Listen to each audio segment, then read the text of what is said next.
Students, let's start with the revision of chapter 6 class 9 Ganit Manjra chapter perimeter and area. So first of all we will do a quick revision of all the concepts and the formula that we will be using in this chapter, and after that we will practice some most important questions which are expected for exams. So we'll be doing that, but first of all हम क्या revise करेंगे, सारे concepts और formulas. Quick revision है तो quickly करेंगे. Let's start.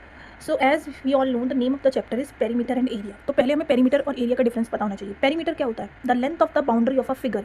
किसी भी फिगर की, फॉर एग्जांपल ये ट्राइंगल है, इसकी बाउंड्री की लेंथ को हम क्या कहेंगे? इसका पेरीमीटर. और यही अगर मैं इसके अंदर के एरिया, कितना इसने रीजन ऑक्यूपाई किया है, जगह घेरी हुई है, इंक्लोज करी हुई है, तो ये एरिया इनसाइड इट या enclose by this figure is known as the area. The region enclose by this figure is known as area and the length of the boundary is known as perimeter. तो difference पता चल गया. अब perimeter का basic formula किसी भी figure के लिए, whether it is a triangle, quadrilateral, hexagon, और हमारे पास ऑक्टागन है, ट्रेपीजियम है, पैरेललोग्राम है, रोम्बस है, किसी भी फिगर के लिए जनरल फॉर्मूला पेरीमीटर का क्या होता है? सम ऑफ ऑल साइड्स, सारी साइड्स का सम. और एरियाज के फॉर्मूले फिगर्स के लिए डिफरेंट है, वो भी पढ़ेंगे. तो सबसे पहले बात करते हैं, फर्स्ट फिगर इज ट्राइंगल. तो एरिया ऑफ ट्राइंगल का फॉर्मूला होता है half into base into height. Height को ही हम ऑल्टीट्यूड भी बोलते हैं. तो एरिया ऑफ राइट ट्राइंगल भी हम कह सकते हैं half into base into height. Area of equilateral triangle, ऐसा ट्राइंगल जिसकी तीनों साइड्स इक्वल हैं, उसमें क्या होता है? √3/4 साइड स्क्वायर. ये उसका फॉर्मूला है, √3/4 और उसकी जो भी साइड है उसका स्क्वायर. अच्छा, इसी में इक्विलेटरल ट्राइंगल की जो हाइट होती है उसका भी एक फॉर्मूला होता है. हाइट ऑफ इक्विलेटरल ट्राइंगल होता है √3/2 इंटू साइड. अगर कभी भी मुझे हाइट फाइंड करने के लिए आ जाए इक्विलेटरल ट्राइंगल में, तो फॉर्मूला होता है √3/2 इंटू साइड, जो भी इक्वल साइड है. Now area of scale and triangle, ऐसा ट्राइंगल जिसकी तीनों साइड्स अलग अलग हैं, ए बी सी. तो ऐसे ट्राइंगल का एरिया निकालने के लिए फॉर्मूला जो हम यूज़ करते हैं वो है हीरोन्स फॉर्मूला. क्या है हीरोन्स फॉर्मूला? तीनों साइड्स ए बी सी का सम करके उसे 2 से डिवाइड करके हम जो फाइंड करते हैं उसे हम कहते हैं सेमी पेरीमीटर. क्यों कहते हैं? ध्यान से देखें. सेमी का मतलब जब भी कहीं सेमी आ जाए तो माइंड में हाफ आ जाना चाहिए. सेमी मतलब हाफ. अगर मैंने कहा पेरीमीटर, तो ट्राइंगल का पेरीमीटर क्या होगा? सम ऑफ ऑल साइड्स, यानी a+b+c. लेकिन अगर मैंने इसका सेमी पेरीमीटर कहा, यानी इसका हाफ, तो वो क्या हो जाएगा? a+b+c/2. हाफ कराना मतलब किसी भी चीज़ को 2 से डिवाइड करना, और सेमी पेरीमीटर को हम एस से डिनोट कर रहे हैं. तो हमने कभी भी हीरोन्स फॉर्मूला के लिए किसी भी ट्राइंगल में सबसे पहले हमने उसका सेमी पेरीमीटर यानी एस की वैल्यू निकालनी है, विच इज a+b+c/2. और एरिया ऑफ ट्राइंगल का फॉर्मूला क्या हो जाएगा? S bracket S minus A S minus B S minus C. अब बात करते हैं सर्कल की. तो सर्कल के बारे में हमें पता है कि इसमें एक डायमेंशन है, दैट इज रेडियस. और यही रेडियस को डबल कर दो तो ये सेंटर से पास होने वाली लाइन क्या है? डायमीटर. तो डायमीटर बेसिकली क्या होता है? ट्वाइस ऑफ रेडियस, रेडियस का दुगना. या फिर हम ऐसे भी कह सकते हैं कि radius is half of diameter, r is d/2. अच्छा, सर्कल की जो बाउंड्री की लेंथ होती है उसे हमने अभी बोला कि बाउंड्री की लेंथ को पेरीमीटर बोलते हैं. पेरीमीटर तो बोलते हैं उसे सर्कल का, पर उसे साथ साथ सर्कमफ्रेंस भी बोलते हैं, सर्कमफ्रेंस ऑफ अ सर्कल. अब मैंने आपको बोला था किसी भी फिगर का पेरीमीटर निकालना है सम ऑफ ऑल साइड्स. अब ये तो एक कर्व्ड फिगर है, तो इसमें थोड़ी सम ऑफ ऑल साइड्स करेंगे. तो इसमें पेरीमीटर यानी सर्कमफ्रेंस निकालने का फॉर्मूला क्या है सर्कल के? 2πr. यानी इसकी बाउंड्री की जो लेंथ है वो क्या है? 2πr, where pi is a constant. Pi एक कॉन्स्टेंट नंबर है जो कि एक इरेशनल नंबर है, और इसकी वैल्यू होती है 22/7 और डेसिमल में 3.14. और एरिया ऑफ सर्कल क्या होता है? एरिया ऑफ सर्कल का फॉर्मूला होता है πr², यानी कितनी इसने जगह इंक्लोज करी है वो क्या है? πr². और बाउंड्री की लेंथ यानी सर्कमफ्रेंस 2πr. अब हमें सर्कल का पता है, सर्कल का ही हाफ होता है सेमी सर्कल, आधा सर्कल. सेमी का मतलब हाफ सर्कल. अब जब हमने सर्कल का ही हाफ कर दिया तो सर्कमफ्रेंस भी सर्कल का आधा हो जाएगा और सेमी सर्कल का एरिया भी सर्कल का आधा हो जाएगा. क्या मतलब हुआ? अगर मुझे सेमी सर्कल की बाउंड्री निकालनी है तो पूरे सर्कल की बाउंड्री 2πr थी. सेमी सर्कल के लिए क्या करेंगे? आधे के लिए 2 से डिवाइड, यानी कितनी आ जाएगी? πr. ऐसे ही एरिया ऑफ सर्कल क्या था? πr². लेकिन आधे के लिए क्या करेंगे? 2 से डिवाइड, तो हो जाएगा half πr². Ring, circular ring के केस में क्या होता है? अगर मुझे कभी भी किसी रिंग का शेडेड एरिया निकालना है, एरिया ऑफ सर्कुलर रिंग, तो यानी ये वाले एरिया की बात कर रहे हैं रिंग में, तो वो क्या हो जाएगा? बड़े सर्कल के एरिया में से स्मॉलर वाले सर्कल के एरिया को क्या कर दो? माइनस, यानी πr² में से. अगर मेरे पास ये एक बड़ा सर्कल है और इसका रेडियस है कैपिटल R, और यहीं पर मेरे पास एक स्मॉल सर्कल है, इसका रेडियस है स्मॉल r, तो बड़े सर्कल का एरिया हो जाएगा πr² बिगर का, और स्मॉलर का कितना हो जाएगा? π². और इनमें से बिगर में से अगर मैं, ध्यान से देखो, बिगर में से अगर मैं स्मॉलर वाला माइनस कर दूँ तो यही तो रीजन बचेगा. तो πR² माइनस πr². अब बात करते हैं अगेन, सेमी सर्कल का भी हाफ होता है. सेमी सर्कल के हाफ को हम बोलते हैं क्वाड्रेंट ऑफ अ सर्कल. ये सर्कल, सेमी सर्कल का तो हाफ है, पर सर्कल का क्या हुआ? क्वाड्रेंट. क्वाड्रेंट मतलब चौथाई हिस्सा, 1/4 पार्ट. अगर एक सर्कल को मैं 4 इक्वल पार्ट्स में कट कर दूँ तो ये जो पार्ट मुझे मिल रहा है, ये एक पार्ट, ये एक हिस्सा, ये क्या कहलाया जाएगा? ये कहलाया जाएगा क्वाड्रेंट ऑफ अ सर्कल. अब क्वाड्रेंट ऑफ अ सर्कल है, अगर मैंने सेमी सर्कल का हाफ किया था तो 2 से डिवाइड करा. क्वाड्रेंट का मतलब मैंने क्या बोला? 1/4 हिस्सा. तो अगर पूरे सर्कल का एरिया πr² होता है तो क्वाड्रेंट का एरिया क्या हो जाएगा? 1/4, यानी 1/4 πr². पूरे सर्कल की बाउंड्री का सर्कमफ्रेंस या पेरीमीटर क्या होता है? 2πr. तो अगर मुझे सिर्फ क्वाड्रेंट का पेरीमीटर चाहिए तो यानी इसका 1/4 हो जाएगा, यानी 1/4, विच इज 2 1 2 2 2 4, यानी πr/2. तो क्वाड्रेंट की लेंथ क्या आ जाएगी? क्वाड्रेंट की पेरीमीटर πr/2. बेसिकली जो भी सर्कल का था हमने उसका 1/4 कर दिया. ठीक है. Now next is sector of a circle. Sector क्या होता है? Sector is basically the region between radius to radius and arc of a circle. एक सर्कल की आर्क और रेडियाई के बीच में ये जो एरिया इंक्लोज है इसे हम सेक्टर ऑफ अ सर्कल बोलते हैं. अब मान लो ये कितने एंगल पे है रेडियस? थीटा एंगल पे, तो इस सेक्टर का एरिया निकालने का फॉर्मूला होता है theta upon 360 degree into pi are square. Pi are square मतलब पूरे सर्कल का एरिया। उसमें से मुझे कितना चाहिए, मुझे पूरे सर्कल का एरिया नहीं चाहिए, मुझे तो इतने पार्ट का चाहिए जितना एंगल थीटा है जिसका। तो थीटा अपॉन 360, 360 क्यों से क्यों कंपेयर किया, क्योंकि total angle around the circle कितना होता है, टोटल इज 360 डिग्री। अच्छा, ये जो स्मॉलर सा एरिया बना है इसे हम बोलेंगे माइनर सेक्टर। अगर हम ध्यान से देखें तो 2 रेडियस और आर्क तो ये भी है, तो ये लेकिन बड़ा पोर्शन है, बिगर पोर्शन है, तो इसे क्या बोलते हैं, मेजर सेक्टर है। ये भी 2 रेडियस और आर्क, देखो ये 2 रेडियस और आर्क के बीच का ही रीजन है ना ये वाला, तो इसे मेजर सेक्टर बोलेंगे। और इसे क्योंकि ये स्मॉलर आर्क बना है तो इसे माइनर सेक्टर बोलेंगे, ठीक है। अच्छा, थीटा का एक और फॉर्मूला होता है एंगल निकालने का, वो होता है length of arc upon radius. इस आर्क की लेंथ और रेडियस L/R, लेकिन अब लेंथ भी तो पता होनी चाहिए, लेंथ का क्या फॉर्मूला हो सकता है कुछ, यस। तो length of arc of a sector का फॉर्मूला होता है थीटा अपॉन 360 इंटू 2πr। देखो पूरे सब बाउंड्री की लेंथ होती है 2πr, लेकिन मुझे सिर्फ इतनी लेंथ चाहिए, इतने आर्क की, तो मैंने कहा थीटा अपॉन 360 इंटू 2πr। तो लेंथ ऑफ आर्क और एरिया ऑफ सेक्टर का फॉर्मूला नहीं भूलना है। Next is segment of a circle. एक सर्कल की सेगमेंट, अब सेगमेंट क्या होता है, पहले तो सेगमेंट पता चले। Segment is the region between the chord and the arc. एक कॉर्ड है AB, ये कॉर्ड और ये आर्क के बीच का जो ये एरिया है इसे हम सेगमेंट बोलते हैं। इस रीजन को क्या बोलते हैं, सेगमेंट। अब सेगमेंट तो कॉर्ड और इस बड़े वाले रीजन में भी है, ये हिस्सा भी तो आ रहा है कॉर्ड और बड़ी आर्क के बीच में, तो इस स्मॉलर वाले को बोलेंगे माइनर सेगमेंट और ऊपर वाले को बोलेंगे major segment.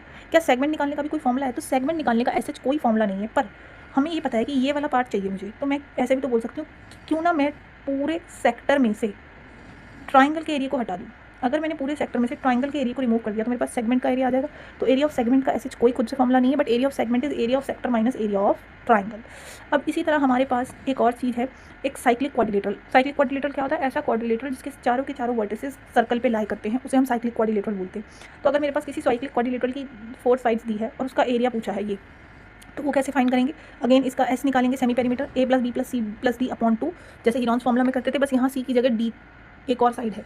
Area of cyclic quadrilateral क्या हो जाएगा, S - A, S - B, S - C, S - D का अंडर रूट। इसमें S नहीं आ रहा है, जो हीरॉन्स फॉर्मूला थे उसमें यहाँ पर भी S आता था, पर यहाँ पर इसमें S नहीं है, इसमें direct S - A, S - B, S - C और S - D है। तो कंफ्यूज नहीं हो जाना इससे हमें। अब थोड़े से और बेसिक्स जो हमें पता होने चाहिए वो भी हम देख रहे हैं, ध्यान से देखेंगे। यस, कुछ थ्योरम्स हैं जो हमें पता होनी चाहिए। First is mid point theorem. मैं स्टेटमेंट को लीव कर रही हूँ, वो आप रीड कर सकते हैं बाद में, मैं डायरेक्ट आपको एक्सप्लेन कर रही हूँ। मिड पॉइंट थ्योरम क्या है कि मेरे पास एक ट्राइंगल है और मुझे इस ट्राइंगल में 2 साइड्स का मिड पॉइंट दिया है, जैसे AB का D दिया है और AC का E दिया है। अब अगर मैं मिड पॉइंट्स को ज्वाइन कर दूं तो ये जो लाइन मिलेगी मुझे DE, ये थर्ड साइड के पैरेलल भी होगी और इसके हाफ भी इक्वल होगी। DE is parallel to BC and DE will be half of BC। ये कौन सी थ्योरम कहती है, मिड पॉइंट थ्योरम। लेकिन इसके लिए कंडीशन क्या है, D और E दोनों मिड पॉइंट होने चाहिए, तभी ये लाइन जो है वो थर्ड साइड के पैरेलल भी होगी और उसके हाफ भी होगी। अब इसी का कन्वर्स है उल्टा, क्या है मिड पॉइंट थ्योरम का converse. Converse of mid point theorem क्या है कि अगर मुझे एक मिड पॉइंट दिया है और ये कहा है कि ये लाइन पैरेलल भी है, अब ध्यान से देखेंगे, मुझे एक साइड का मिड पॉइंट दिया है, दूसरी का नहीं दिया, D दिया है मिड पॉइंट, E नहीं दिया। पर अगर D मिड पॉइंट दिया है और D से पास होने वाली लाइन पैरेलल है थर्ड साइड के, तो इसका मतलब E भी क्या है, कंफर्म्ड पैरेलल। E भी क्या होगा, मिड पॉइंट ही होगा, यानी AE और EC क्या होंगे, इक्वल। तो ऑपोजिट हो गया, यहाँ पर दोनों मिड पॉइंट दिए थे तो कहा था थर्ड साइड के पैरेलल होगी और इसके हाफ के इक्वल होगी। यहाँ पर एक मिड पॉइंट दिया था और ये बोला था कि ये पैरेलल भी है, तो कंफर्म है कि ये भी क्या होगा, मिड पॉइंट।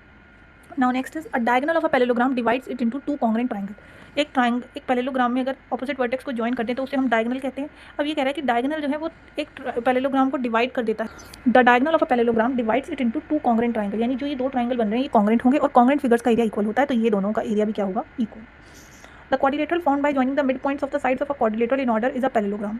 अब ये कई बार प्रूव करने के लिए भी आता है, ये इंपॉर्टेंट क्वेश्चन है हमारे पास कि एक क्वाड्रिलेटरल जो मिड पॉइंट्स को ज्वाइन करके बनता है PQRS को, वो हमेशा किसी भी क्वाड्रिलेटरल के मिड पॉइंट्स को ज्वाइन करने वाली जो फिगर फॉर्म होगी वो हमेशा क्या होगी, पैरेललोग्राम। कंफर्म बात क्या होनी चाहिए कि वो मिड पॉइंट्स को ज्वाइन करके बनाई जा रही है, तो वो क्या होगी, पैरेललोग्राम। अभी ऊपर बताया कि congruent figures have equal area, जैसे ये दोनों कॉन्ग्रुएंट थे तो इनका एरिया भी क्या है, equal. Next is a median of a triangle divides it into 2 triangles of equal area. अगर हमारे पास एक लाइन मीडियन है, पहली बात तो मीडियन कौन सी लाइन होती है, मीडियन होती है the line joining the vertex to the line joining the mid point of a side to the opposite vertex is known as median. अगर मेरे को एक साइड का मिड पॉइंट दिया है और उसके ऑपोजिट वर्टेक्स है और उन दोनों को ज्वाइन करने वाली लाइन है, तो वो क्या होगी, मीडियन। मिड पॉइंट और ऑपोजिट वर्टेक्स को ज्वाइन करने वाली लाइन होगी मीडियन। अब मीडियन जो है वो एक ट्राइंगल को दो ट्राइंगल में डिवाइड करता है जिनके इक्वल एरिया होते हैं, ठीक है, यानी area ADB is equals to area ACD। Next is triangles on the same base and between the same parallel are equal in area. जैसे एक ट्राइंगल है ABP और एक है ACP। अब ये दो पैरेलल हैं, लाइन AP एंड DC, ये दोनों सेम बेस AP पे बने हैं, ABP भी और ACP भी। AP सेम बेस पे बने हैं तो इनका एरियाज़ क्या होंगे, इक्वल। कभी भी दो ट्राइंगल जो सेम बेस और सेम पैरेलल लाइंस के बीच में हो, उनका एरिया क्या होगा, इक्वल। ऐसे ही सेम पैरेललोग्राम के, parallelograms are on the same base and between the same parallel have equal area, या ऐसे भी कह सकते हैं कि सेम बेस और इक्वल एरिया है तो क्या होंगी लाइंस, पैरेलल। बेसिकली एक पैरेललोग्राम है ABCD, दूसरा है EFCD, दोनों का बेस क्या है, CD, और पैरेलल लाइंस AF और DC, इसीलिए दोनों पैरेललोग्राम का एरिया इक्वल। लेकिन अगर आ जाए पैरेललोग्राम और triangle, if a parallelogram and a triangle are on the same base and between the same parallel, then the area of triangle is half the area of parallelogram.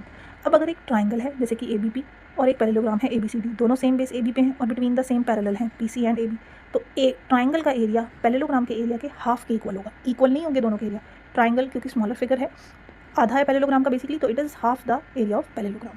Now let's start with the quick revision of formulas and then we will start with the questions. Okay, एक बार मैं आपको दिखा देती हूँ कि ये मेरे पास सारे मैंने फॉर्मूलाज लिख लिए हैं जो मैंने अभी बताए थे। एरिया ऑफ ट्राइंगल या right triangle half into base into height, equilateral triangle √3/4 side square, height of equilateral triangle is √3/2 into side होता है। स्केल एंड ट्राइंगल यानी जिसकी तीनों साइड्स अलग अलग हैं ABC, उसमें एरिया ऑफ ट्राइंगल का formula S into S Heron's formula से निकलता है। पहले S निकालेंगे, A + B + C/2 √S S - A S - B S - C। Circle का एरिया πr² और सर्कमफ्रेंस क्या होता है 2πr। सेमी सर्कल क्योंकि उसका आधा होता है तो πr² और इसका भी आधा यानी 2πr/2 which is πr। Quadrant क्योंकि 1/4 पार्ट होता है सर्कल का, तो सर्कल πr² एरिया तो इसका 1/4 हो जाएगा। अब सर्कल का सर्कमफ्रेंस 2πr है तो इसका 2πr/4 which is πr/2। Sector का फॉर्मूला θ/360 इंटू πr² और length of arc of a sector θ/360 into 2πr। देखो एरिया फाइंड करना है सेक्टर का तो एरिया रखेंगे सर्कल वाला, और अगर लेंथ फाइंड करनी है यानी हमारे पास सर्कमफ्रेंस की बात हो रही है बाउंड्री, तो बाउंड्री की लेंथ यानी 2πr रखेंगे θ/360। लेंथ थीटा का फॉर्मूला L/R भी होता है। सेगमेंट का कुछ जनरल फॉर्मूला नहीं है, सेक्टर माइनस ट्राइंगल, और साइकिल के केस में भी मैंने आपको फॉर्मूला ऑलरेडी बता दिया। तो without start with most important questions of chapter 6।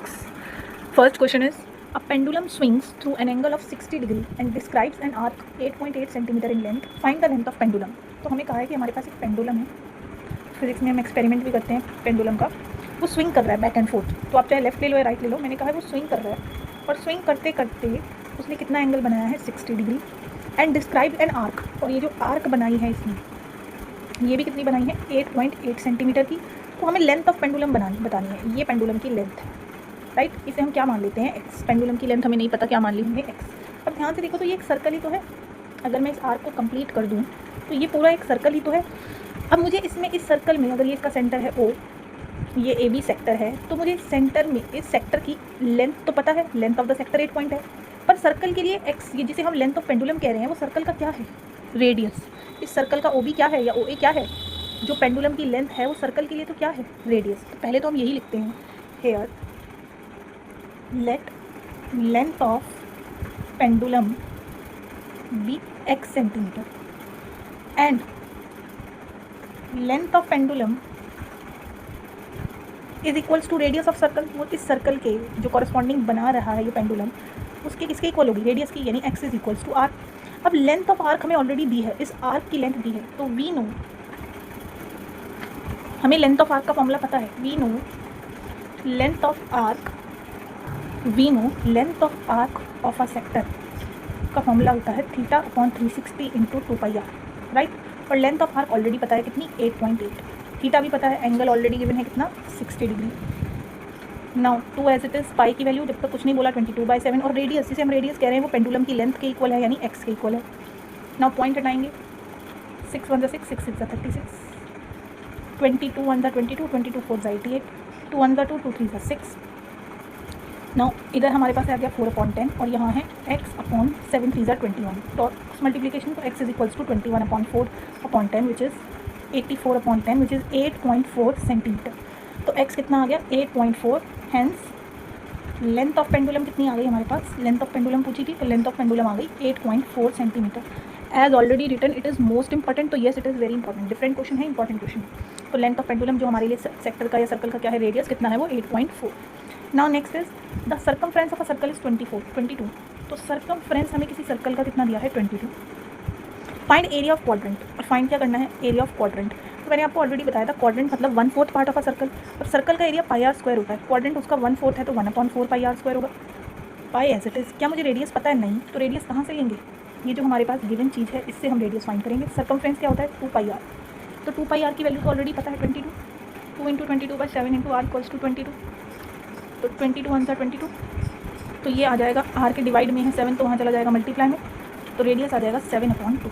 ये हमारे पास रेडियस आ गया। और अब हम रेडियस की वैल्यू पुट कर सकते हैं 7/2। 2 11 सा 7 से 7 कैंसिल, 77/8 सेंटीमीटर स्क्वायर। तो एरिया ऑफ क्वाड्रेंट कितना आ जाएगा? 77/8 centimetre square. Now moving to next question, that is question number 3. This is also again very important and different one. Find the area of a square that can be inscribed in a circle. एक circle में हम एक square को inscribe कर रहे हैं जिसका radius क्या है? 8. अच्छा ध्यान से देखो, एक सर्कल है जिसमें एक स्क्वायर है. स्क्वायर है तो सारी साइड सेम होगी और हमें स्क्वायर की साइड नहीं पता तो एक्स मान लिया, सब साइड से एक्स होंगी. और रेडियस पता है हमें इस सर्कल का कितना? 8. लेकिन अगर हमें सर्कल का रेडियस पता है तो AC तो डायामीटर है. अगर इस सर्कल का रेडियस 8 है तो डायामीटर क्या होगा? 2 into radius which is 16 centimetre. तो यानी मुझे ये लेंथ पता है कितनी है? 16. अब स्क्वायर में तो सारे एंगल 90 होते हैं. Since ABCD is a square, तो ये तो पता है हमें कि एंगल ABC कितना होगा? 90 डिग्री. तो ये तो राइट ट्राइंगल हो गया.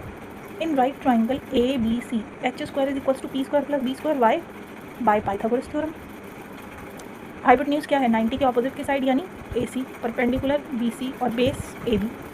तो ये हो जाएगा 16² is equals to x² plus x². 256 is equals to 2x². तो x² इज इक्वल्स टू 256/2. तो x² हमारे पास आ गया 2 1 2 2 2 4 2 8 16. अब हमने अभी x नहीं फाइंड किया, उसका भी रीज़न है, अभी से ऐसे ही रहने दो. अगर x भी पूछे तो कोई वो 128 सेंटीमीटर हो जाएगा. क्यों मैंने ऐसे ही रहने दिया? क्योंकि मुझे साइड ऑफ स्क्वायर नहीं, मुझे एरिया ऑफ स्क्वायर पूछा है. तो एरिया ऑफ स्क्वायर का फॉर्मूला क्या होता है? एरिया ऑफ स्क्वायर का फॉर्मूला होता है side square. Area of square का फॉर्मूला क्या होता है? Side square. हमने साइड कितनी मानी थी?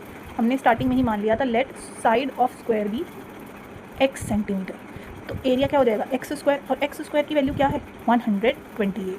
तो एरिया ऑफ स्क्वायर हमारे पास कितना आ जाएगा? 128. अब चाहे आप कहो कि मैं साइड यानी x का स्क्वायर करूँ, √128 का स्क्वायर भी क्या हो जाएगा? 128. करेक्ट. इंपॉर्टेंट क्वेश्चन है. If area and circumference of a circle are numerically equal, ये कह रहे हैं एक सर्कल का एरिया और सर्कमफ्रेंस अगर इक्वल हैं, then find the diameter. Area क्या होता है? πr², circumference 2πr. तो 1r से 1r कैंसिल, पाई से पाई कैंसिल. तो रेडियस कितना आ गया? 2 यूनिट्स. पर हमसे तो क्या पूछा है? डायमीटर. तो डायमीटर ऑफ सर्कल क्या होता है? ट्वाइस ऑफ रेडियस यानी 2 into 2 which is 4 units. Now let's move on to next question, question number 5. This was very easy. A gardener roller has a circumference of 4 metre. Find the number of revolution it takes in moving 40 metres. ध्यान से देखेंगे तो हमारे पास एक roller होता है. अगर ये मान लो हमारे पास फील्ड है, तो फील्ड पर जो ये रोलर हमारे पास चलाया जा रहा है, गार्डनर यूज़ करते हैं रोलर ग्रास को इक्वल कट करने के लिए. तो ये जो रोलर है, इस रोलर में ध्यान से देखें तो इस रोलर की बाउंड्री कर्व्ड पोर्शन ही तो यूज़ हो रहा है ना. इस रोलर का कर्व्ड पोर्शन ही तो फ्लोर पर यूज़ हो रहा है. तो ये 1 राउंड जब लेगा तो बेसिकली 1 रेवोल्यूशन यानी एक चक्कर का मतलब होता है पूरी बाउंड्री कवर कर लेना सर्कल की, यानी सर्कमफ्रेंस. यानी ये एक चक्कर जो लगाएगा ग्राउंड पे, जितना डिस्टेंस कवर करेगा वो 1 रेवोल्यूशन में, वो उसकी पूरी बाउंड्री के इक्वल होगा यानी सर्कमफ्रेंस. सो बेसिकली वो जितना डिस्टेंस कवर करेगा यानी पूरा चक्कर जो लगाएगा पूरा 1 रेवोल्यूशन, वो किसके इक्वल होता है? तो 1 revolution is equals to distance circumference जो है वो 1 रेवोल्यूशन के इक्वल होगा. तो पहले तो हमें ये बात पता होनी चाहिए कि जितना भी वो डिस्टेंस एक चक्कर में लगाता है, डिस्टेंस कवर्ड इन 1 रेवोल्यूशन वो हमेशा उसके सर्कमफ्रेंस के इक्वल होता है. Is equals to circumference of circle. Circumference of circle. अब distance covered in 1 revolution circumference के इक्वल है और वो कितना है? ऑलरेडी दिया है 4 मीटर. अब उसे कितने डिस्टेंस को कवर करना है? Total distance to be covered, total distance to be covered कितना है? वो है हमारे पास 40 मीटर्स. राइट. हमसे पूछे हैं कितने चक्कर लगाने पड़ेंगे यानी नंबर ऑफ रिवॉल्यूशन. जब भी कभी नंबर ऑफ रेवोल्यूशंस पूछे जाएं तो फॉर्मूला याद रखना है कि नंबर ऑफ रेवोल्यूशन का मतलब है कितने चक्कर लगाए होंगे 40 के लिए. अच्छा एक बात बताएं, एक चक्कर में 4 मीटर कवर कर रहा है, 1 रेवोल्यूशन में 4 मीटर कवर कर रहा है. मुझे 4 नहीं 40 मीटर, यानी मैंने 10 से मल्टीप्लाई करूँगी तभी तो 40 बनेगा. 40 मीटर कवर कराना है तो ये भी 1 इंटू 10 हो जाएगा. इधर 10 से किया तो इधर भी, यानी 10 रेवोल्यूशन. तो लेकिन डायरेक्ट फॉर्मूला भी याद रखेंगे, total distance upon distance covered in 1 revolution which is total distance 40 metre. और एक रेवोल्यूशन का कितना है? 4 मीटर. मीटर से मीटर कैंसिल, 4 10 यानी कितने रेवोल्यूशन? 10 रेवोल्यूशन. 10 राउंड्स उसे लगाने पड़ेंगे. The length of the minute hand of a clock. The length of the minute hand of a clock is 14 centimetre. Find the area swept by the minute hand in 5 minutes. एक minute hand यहाँ से यहाँ आई है, यानी 5 minutes में उसने कितना area cover किया होगा. तो ये एरिया फाइंड करना है हमें. अब बात यह है कि इस एरिया से भी पहले कि कितना एरिया कवर किया, मुझे ये एंगल पता होना चाहिए. राइट. तो मैं इंटरेस्टेड हूँ एंगल में. मुझे ये बताएं टोटल एंगल कितना होता है? 360 डिग्री. और ये पूरा एक राउंड जो मिनट हैंड कवर करती है यानी पूरा 360 डिग्री, ये पूरे 1 आवर में यानी कितने मिनट्स में करती है? 60 मिनट्स में. तो मैं ये लिख सकती हूँ angle covered by minute hand in 60 minutes. 60 minutes में कितना कवर करती है? 360 डिग्री। तो angle covered by minute hand in 1 minute कितना हो जाएगा, 1 मिनट में कितना कवर करेगी, 360/60 विच इज़ 6 डिग्री। लेकिन मुझे कितने मिनट्स का पूछा है, मुझे 1 नहीं 5 मिनट्स में चाहिए। तो 5 मिनट्स में कितना करेगी, 6 degree into 5 which is 30 degree. तो 30 डिग्री कवर करेगी। अब मेरे को ये पता है कि ये कितना है 30 डिग्री। अब मैं इतने पार्ट को ड्रॉ करूँगी, ये है 30 डिग्री राइट। और मुझे मिनट हैंड की लेंथ हमारे लिए किसकी तरह करेगी, रेडियस की तरह। तो मुझे एरिया ऑफ सेक्टर निकालना है। तो basically area of required area swept by minute hand in 5 minutes. तो मैंने कहा एरिया जो है ये एक सेक्टर ही तो बन रहा है, तो सेक्टर का एरिया होता है θ/360 into pi are square. Theta कितना है 30 degree upon 360 degree into pi which is 22/7। और रेडियस हमारे लिए क्या है, जो मिनट हैंड की खुद की लेंथ है विच इज़ 14। 7 2 14, ये 12 हो जाएगा, 2 6 नाउ 2 3 2 11 तो ये हो जाएगा 14 into 11 which is 154/3 which is 51.33 centimetre square. तो सिंपल है, एरिया ऑफ सेक्टर ही चाहिए था, बट यहाँ पर एंगल हमें एक्स्ट्रा खुद से निकालना पड़ा विच इज़ 30 डिग्री क्लॉक की बेसिक नॉलेज को यूज़ करके। Now the outer and inner diameter of a circular ring में अभी बेसिक में एक्सप्लेन कर चुकी हूँ। ये होती है एक रिंग। आउटर डायमीटर कितना दिया, आउटर डायमीटर दिया ओके, आउटर डायमीटर इज़ 34। तो मुझे बताओ आउटर डायमीटर को मैं डी से डिनोट कर रही हूँ अगर, ठीक है। तो आउटर डायमीटर है मेरे पास कैपिटल डी, क्योंकि बिगर सर्कल है 34। तो आउटर रेडियस कितना हो जाएगा 34/2 विच इज़ 17। तो मैंने यहाँ आउटर आर को लिख लिया 17। अब इनर डायमीटर, आउटर और इनर, तो फर्स्ट वाला आउटर फिर इनर डायमीटर को स्मॉल से डिनोट कर देते हैं। तो इनर डायमीटर इज़ 32 सेंटीमीटर, यानी स्मॉल और आर हो जाएगा 32/2 विच इज़ 16 सेंटीमीटर। तो आर हो जाएगा 16 centimetre. Find the area of ring find करना है। तो सिंपल है, अगर बड़े बिगर सर्कल में से स्मॉलर सर्कल को माइनस कर दिया जाए तो हमारे पास एरिया ऑफ रिंग आ जाएगा। क्या करेंगे, तो हम यहाँ पर क्या करेंगे, पहले हमने इनर रेडियस की बात करी, हमने कहा इनर रेडियस फाइंड किया है हमने कैसे, इनर डायमीटर को 2 से डिवाइड करके विच इज़ 16 सेंटीमीटर, और इसे हम डिनोट कर रहे हैं स्मॉल आर से। फिर हमने बात करी है आउटर रेडियस की, आउटर रेडियस का मतलब capital r which is 34/2 which is 17 centimetre. अब एरिया ऑफ रिंग फाइंड करना है हमें। एरिया ऑफ रिंग का formula pi capital r square minus pi small r square. Pi common लेने तो r square minus r square.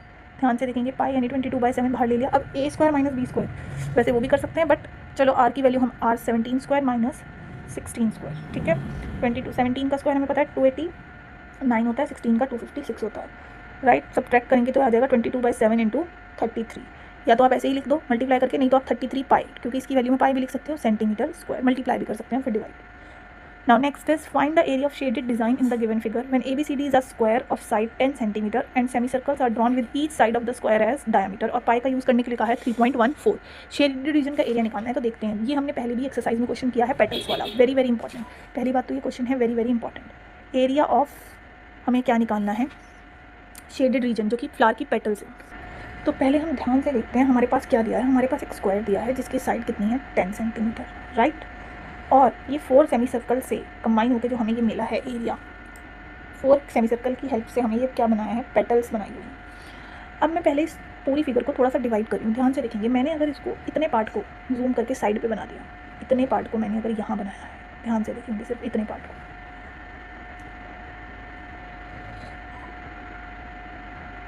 मैं सिर्फ इतने पार्ट को यहाँ पर इसलिए बना रही हूँ ताकि आपको अच्छे से क्लैरिटी मिल सके इस क्वेश्चन की, दिस एंड दिस, ठीक है।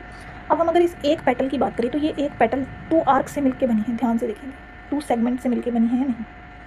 फॉर एग्जांपल अगर मुझे इस सेगमेंट का एरिया निकालना है, इस सेगमेंट का, एक सेगमेंट का, तो अगर हम ध्यान से देखें तो ये सेगमेंट का एरिया कैसे निकाला जाएगा, या मुझे इस सेगमेंट का भी निकालना है, किसी भी एक सेगमेंट का, इसका कहीं इसका, दोनों का इक्वल होगा। तो ये एक पेटल 2 सेगमेंट से मिलके बनी है। अगर मैं एक सेगमेंट का एरिया निकाल दूँ और उसे 2 से मल्टीप्लाई कर दूँ तो मुझे एक पेटल का एरिया मिल जाएगा। और अगर एक पेटल का पता है तो 4 के लिए 1 2 3 4 के लिए 4 से मल्टीप्लाई कर देंगे, ठीक है। अब बात यह है कि इस सेगमेंट का एरिया कैसे निकलेगा। तो मैंने आपको हमेशा बताया था कि अगर हमारे कोई सेक्टर का, ये देखें अगर हम ध्यान से, तो ये एक सर्कल का सेक्टर है, या आप इसे ऐसे देख लो, तो ये सर्कल का क्या है, क्वाड्रेंट है या नहीं, 1/4 हिस्सा क्वाड्रेंट होता है राइट। और अगर मुझे कभी भी सर्कल में सेगमेंट का एरिया निकालना है, ध्यान से देखेंगे, मैं इतना पार्ट ड्रॉ करती हूँ तो ज़्यादा क्लियर हो जाएगा। ऐसे ये है मेरे पास, ठीक है, और ये एक क्वाड्रेंट ऑफ सर्कल है या नहीं, ध्यान से देखेंगे, क्वाड्रेंट है। मैं इस पूरे क्वाड्रेंट का, या सेक्टर का, क्वाड्रेंट कह लो या सेक्टर कह लो, विद 90 डिग्री एंगल एरिया निकाल लूँ और उसमें से इस ट्राइंगल 90 डिग्री वाले ट्राइंगल का एरिया माइनस कर दूँ, तो मेरे पास ये सेगमेंट का एरिया आ जाएगा या नहीं। एक सेगमेंट का आ गया, तो ऐसी कितनी सेगमेंट है, ऐसी सेगमेंट है 1 2 3 4 5 6 7 8 सेगमेंट्स हैं।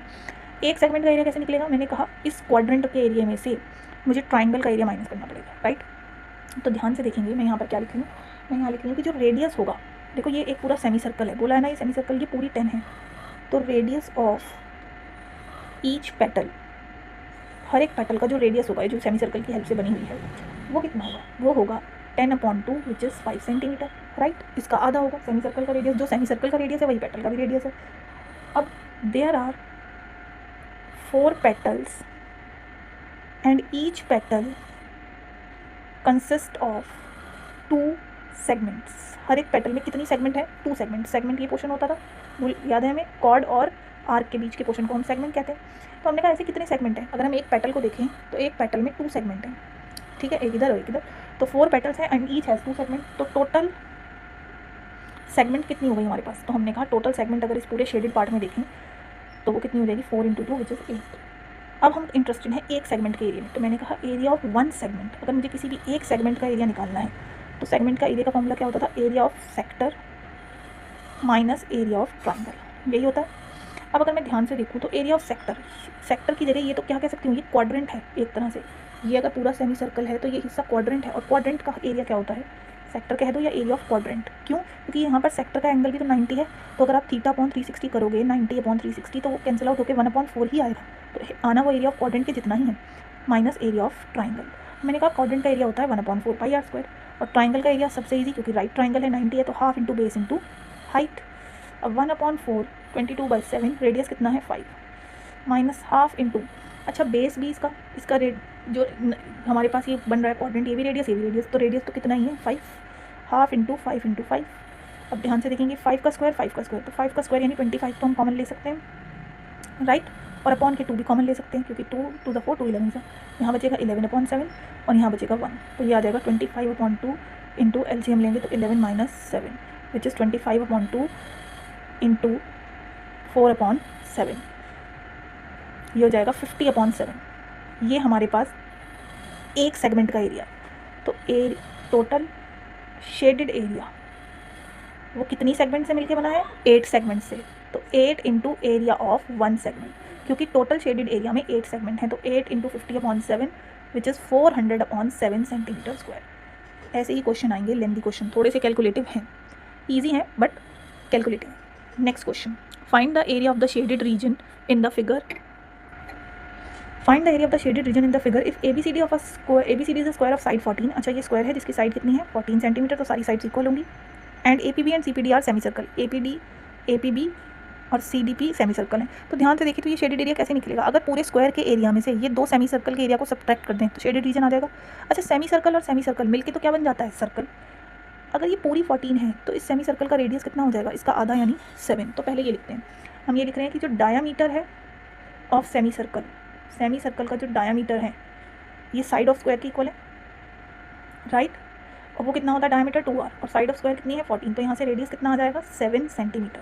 अब हमारे पास सेमी सर्कल्स का रेडियस है, और बात है एरिया ऑफ शेडेड रीजन की, तो एरिया ऑफ शेडेड रीजन कैसे निकलेगा, एरिया ऑफ स्क्वायर, अगर हम स्क्वायर में से माइनस कर दें क्या, area of 2 semi circles, area of 2 semi circles, right. तो मैंने कहा एरिया ऑफ स्क्वायर तो होता है साइड स्क्वायर, और माइनस करना है उसमें से सेमी सर्कल्स का एरिया, तो मैंने कहा 2 सेमी सर्कल के एरिया को माइनस करने का मतलब एक सर्कल के एरिया को माइनस करना है, यानी πr²। अब साइड्स कितनी है 14 का स्क्वायर माइनस 22/7 इंटू रेडियस कितना है 7 × 7, 7 से 7 कैंसिल, 7 × 14, 7 × 14 और 115, तो 154 हो जाएगा। 14 का स्क्वायर होता है 196, सब्ट्रैक्ट करेंगे तो कितना आ जाएगा 42 सेंटीमीटर²।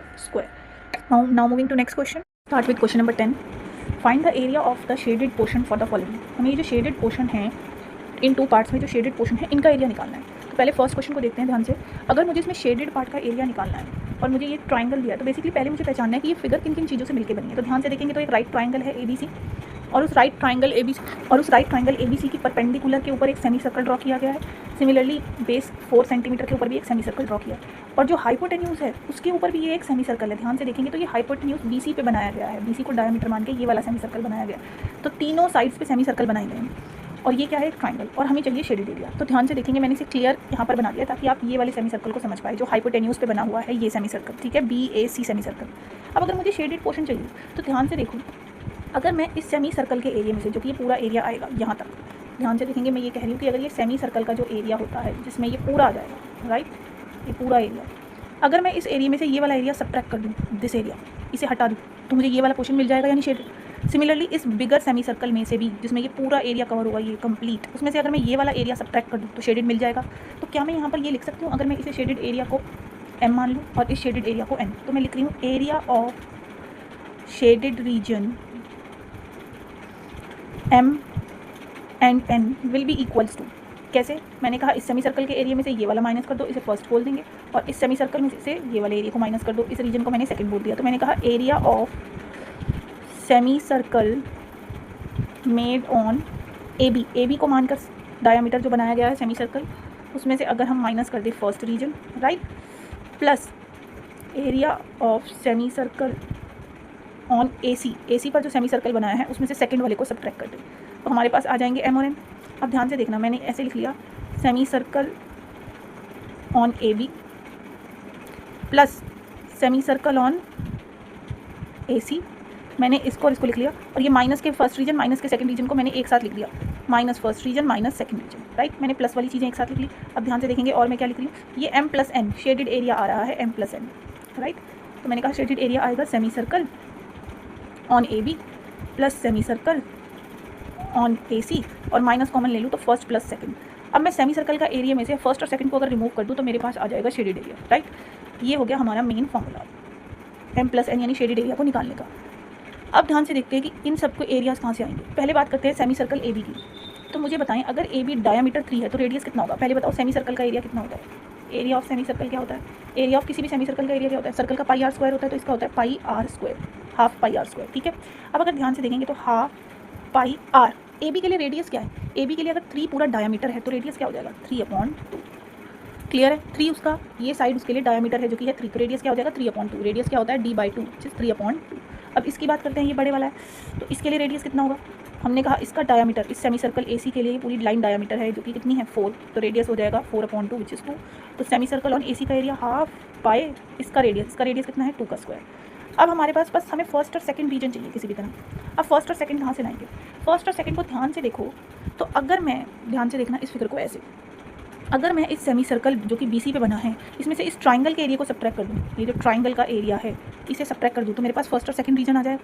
तो मैंने कहा फर्स्ट और सेकंड एरिया कैसे निकाल सकते हैं, इसे इक्वेशन 1 मार्क कर दूँ। मैंने कहा area first plus area second निकल सकता है, कैसे? हम एरिया ऑफ